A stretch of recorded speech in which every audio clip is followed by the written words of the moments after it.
ទៀតហើយលោកប្តីស្រវឹងទៀតហើយ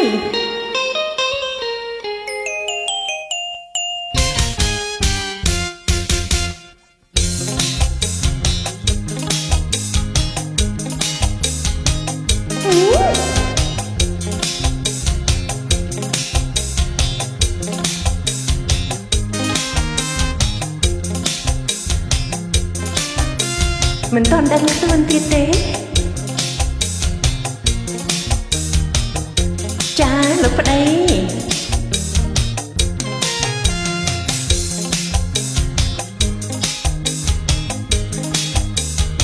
មិនប្រណែងទេ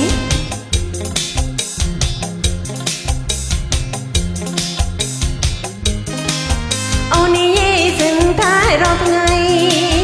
អូននិយាយសឹងតែរាល់ថ្ងៃម្ដេចក៏លោកប្តីនៅតែមិនដឹងម្ដេចក៏លោកប្តីនៅតែមិនដឹង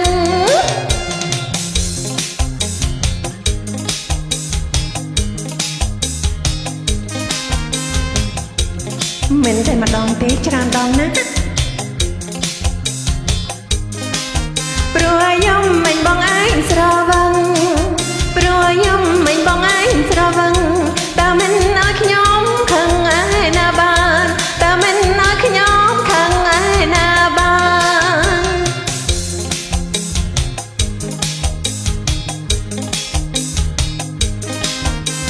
ព្រោះតែបើកទ្វារឲ្យនឹងហើយ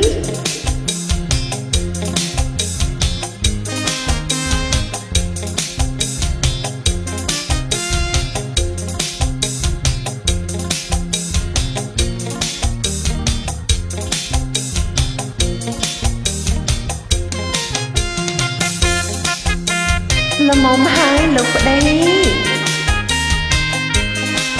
ស្រវឹងរាល់តែពេលវេលាតើឲ្យអូនគិតយ៉ាងណា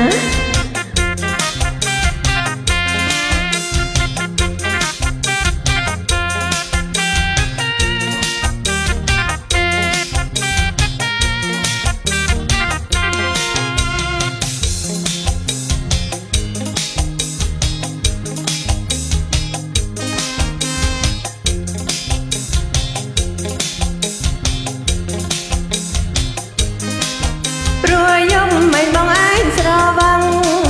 ព្រោះខ្ញុំមិនបងឯងស្រវឹងតើមិនឲ្យខ្ញុំខឹងឯណាបានតើមិនឲ្យខ្ញុំខឹងឯណាបាន